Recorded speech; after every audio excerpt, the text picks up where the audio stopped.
Bonjour, aujourd'hui je suis particulièrement honoré de vous amener dans un lieu où vous ne serez jamais rentré, ça j'en suis sûr.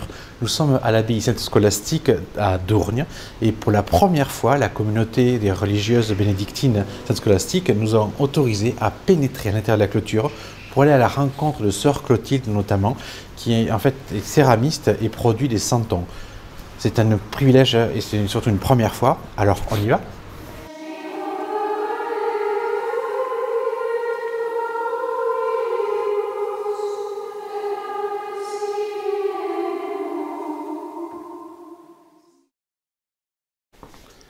Saint Benoît dit dans sa règle, c'est alors qu'ils seront vraiment moines lorsqu'ils vivront du travail de leurs mains, à l'exemple de nos pères et des apôtres. Et donc comme toute abbaye, Sainte-Scolastique a son propre travail, son travail artisanal. Et vous avez ici par exemple en fait des chasubles ou des étoiles qui sont tissées ici sur leur métier jacquard. Il y a donc une partie atelier de reliure, une partie carterie, une partie reproduction, mais surtout il y a une partie céramique et une partie moulage que nous allons découvrir ensemble. On y va ? Sœur Mercedes est rentrée au monastère après avoir fait une école de beaux-arts. Consciente de son talent, la mère abbesse lui demande d'ouvrir au sein de l'abbaye un atelier de céramique et de sculpture artisanale. C'est sœur Mercedes qui réalise tous les modèles qui serviront de matrice aux statuettes reproduites par l'atelier de sœur Clotilde. C'est d'ailleurs sœur Mercedes qui nous amène à la rencontre des religieuses de l'atelier de moulage. Voilà, l'atelier de sœur Clotilde. Bonjour sœur Clotilde. Bonjour monsieur, nous vous attendions. Merci beaucoup de nous accueillir dans votre atelier. Bienvenue. Donc je suis ravi vraiment de rentrer ici dans la clôture et d'avoir ce privilège-là et de venir voir votre travail que j'ai pu voir sur internet. Mais déjà. c'est vous qui nous faites grand honneur. Merci beaucoup. Je vous présente les sœurs qui travaillent avec moi, je ne suis pas toute seule. Hein. Avec grand plaisir. Donc voilà, je vous présente sœur Marie-Sophie. Bonjour ma sœur. Bonjour monsieur. Merci de nous accueillir dans votre atelier. Avec plaisir. Voilà, c'est elle qui assure pratiquement la totalité de la peinture. La partie de la peinture. Donc on va venir voir ce que vous faites tout de suite. Et après vous travaillez avec une autre sœur, je crois. Oui, sœur Marie-Sabine. Il faut passer dans l'autre pièce. Et voilà, donc sœur Marie-Sabine. Bonjour ma sœur. Merci beaucoup de nous accueillir. Avec plaisir. Voilà, sœur Marie-Sabine assure le début du travail, c'est-à-dire le coulage, le coulage du plâtre, on vous en parlera tout à l'heure. D'accord. Et puis la finition des pièces, une fois démoulées, il faut pas mal travailler ça, réparer les bulles, etc. C'est elle qui fait ça. D'accord. Voilà. Bon, là, on va découvrir tout cela alors. Merci beaucoup. On y va ? On y va. Donc le premier stade de notre travail, c'est ces santons dans cet état-là qui sortent de l'atelier de sœur Mercedes. Ils sont donc en terre. D'habitude c'est creux, voilà, parce qu'il ne faut pas que ça éclate au four. Tandis que mes pièces à moi, après, seront pleines. Voilà. Mais malgré le blanc, c'est bien de la terre, c'est pas du plâtre. Alors ici, il s'agit de la plus grande crèche que nous ayons à proposer. Elle fait environ 17 cm de haut. Elle a une quinzaine de personnages. Tous ne sont pas tout à fait là, mais enfin, vous voyez à peu près. Alors, il faut donc que je prenne les personnages à ce stade et que je les transforme en moules. Et voilà. vous avez combien de crèches différentes ? Pour l'instant, nous en avons 3. Vous les voyez toutes les 3 finalement, dans un état différent. Ça, c'est des originaux, mais enfin, ça, c'est déjà des modèles peints en plâtre. Mais enfin, vous voyez, l'échelle est différente. Et ensuite, nous en avons encore une qui est un tout petit peu plus petite. Voilà, c'est l'échelle des 3 crèches que nous avons. C'est beau. Voilà, sœur Marie-Sabine est en train de couler une pièce. Un santon de la crèche intermédiaire que je vous ai montré tout à l'heure. Et vous voyez, son moule se présente à peu près comme ça. Il y a un sujet en latex. D'accord. Et puis un contre-moule en papier mâché. Enfin, ça, c'est moi qui fais ça, c'est ma technique personnelle. Ça permet que le plâtre qui est lourd ne déforme pas le sujet. Parce que ça reste élastique, ça se déformerait. Donc ça sert de contre-moule. Et ensuite, on le ceinture. Il y en a déjà un qui est déjà prêt. On le ceinture bien pour que le sujet ne grossisse pas sous le poids du plâtre. Donc là, on va attendre 30 minutes, c'est ça ? Voilà. Dans 30 minutes, on revient. Et bien, on revient dans 30 minutes. Donc pendant que la plâtre sèche, c'est cela? Pendant que le plâtre prend, on a donc à peu près une demi-heure de battement. Souvent, sœur Marie-Sabine s'occupe à faire autre chose avant de pouvoir démouler. Et elle fait ce que nous appelons la phase de laque. Alors la laque, je ne sais pas si vous connaissez ce produit. C'est une petite chenille, je crois, ou papillon, je ne sais plus, chinois, qui génère ce produit, cette laque naturelle, donc, pour se coller aux arbres. Donc, voilà. Et on la récolte. Et nous, on la dissout dans de l'alcool. Et autrefois, je crois, les ébénistes laquaient quand on n'avait pas de vernis synthétique, ça servait beaucoup. Maintenant, ça sert moins, mais pour nous, ça nous permet d'avoir une surface moins poreuse. C'est plus facile de peindre. Et ensuite, ça solidifie aussi la surface du plâtre, ce qui améliore la qualité de notre pièce. Voilà. Alors, je prends l'objet que sœur Marie-Sabine vient de laquer. Et donc, après, je mets la peinture en commençant en général par le visage. Et puis, petit à petit, je fais selon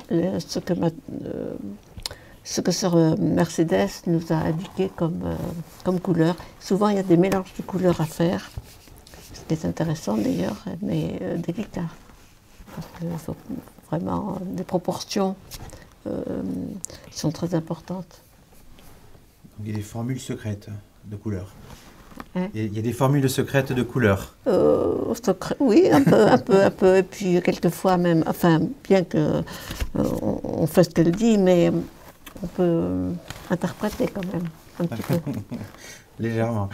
Voilà. Alors là, la difficulté, oui, donc c'est les couleurs et aussi alors la précision du geste. Oui, parce que surtout pour des... Ben, il vaut mieux pas trembler. Enfin, je tremble pas trop, mais enfin, c'est sûr que... Je ne pourrais pas le faire, parce que moi, j'ai tendance à trembler. Ah, c'est ça. C'est la difficulté, précision du geste. Et alors, plus les sujets sont petits, plus c'est difficile. Mais après, il faut le faire avec une loupe, non? Aussi, alors oui. Et vraiment, les finitions que fait sur Clotilde, elle les fait avec la loupe, justement. Par exemple, les visages, là, vous voyez... Bon, j'ai mis la couleur, mais il n'y a pas les yeux. Tout à fait. Les yeux, la bouche, c'est sur Clotilde qui le fait ça, encore à la fin. Et alors, ça, c'est vraiment un pinceau très fin et une loupe. Ah. Non, mais écoutez, je suis contente de vous montrer ce que je fais, parce que j'aime bien faire ça. C'est bien, oui. J'aime bien, c'est un travail que j'aime bien faire et qui est à ma portée. C'est très beau, en tout cas. Ça laisse beaucoup de possibilités de silence, donc de méditer. Et puis c'est beau de faire de la beauté. Des choses qui sont jolies, enfin c'est pas de la grande beauté. Bon, c'est pas. Bon, mais enfin c'est quand même. Quand même. En tout cas, merci beaucoup, ma sœur. Voilà, les mains. Je vérifie tout. Je vérifie toutes les lignes pour qu'elles soient nettes. Là, il a la manche qui dépasse sur la main, je retouche.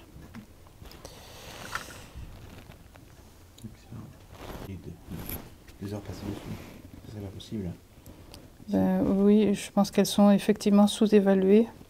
Et pourtant, il faut quand même qu'on gagne notre vie, l'air de rien. Nous aussi. C'est la règle de Saint-Benoît qui le veut aussi. Bien sûr. Le moine puisse... puisse vivre de son travail. Voilà, et comme on n'additionne pas tellement d'heures de travail dans la journée, c'est un peu la quadrature du cercle. Puisqu'on a quand même pas mal d'heures de prière, voilà, moi je considère qu'il est à peu près fini pour ce qui est du visage, là. Et ensuite, il faut que je reprenne les lignes de façon à ce qu'elles soient bien nettes. Donc maintenant, on peut vous montrer la phase du démoulage, puisque la pièce a pris pendant 30 minutes. Si je touche, là, je sens que c'est chaud. Donc ça veut dire que vraiment la réaction est faite et qu'on peut démouler sans crainte. Voilà. Elle a sorti de son contre-moule.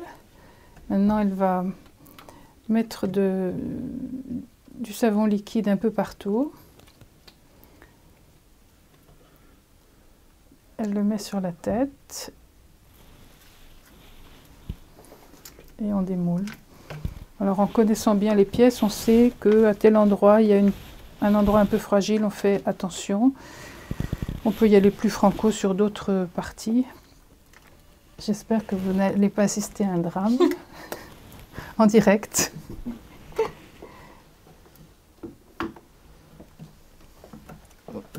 Voilà, ça va venir. C'est l'accouchement dans la douleur.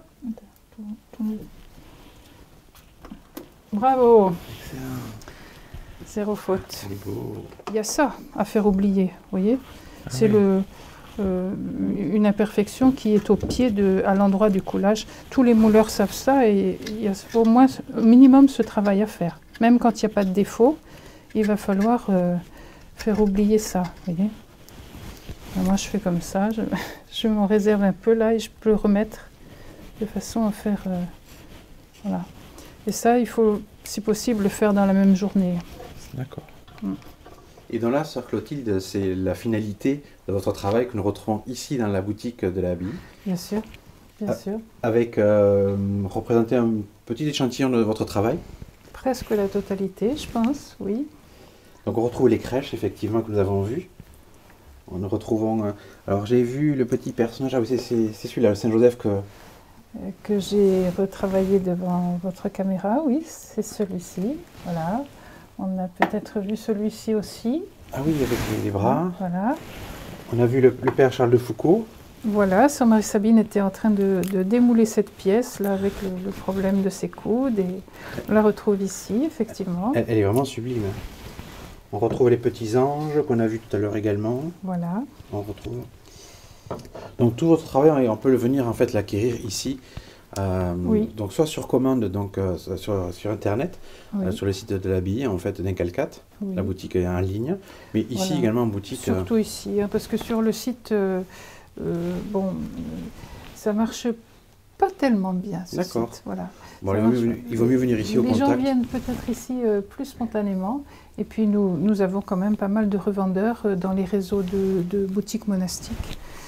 Ces réseaux que vous connaissez peut-être, l'ATC, qui distribue des produits monastiques, dont nous avons d'ailleurs le logo en dessous de nos pièces. Et là, je vends beaucoup de cette manière-là. D'accord, donc un réseau avec tous les autres monastères, oui. Un peu partout en France, voilà, voilà. qu'on peut retrouver vos produits. C'est ça.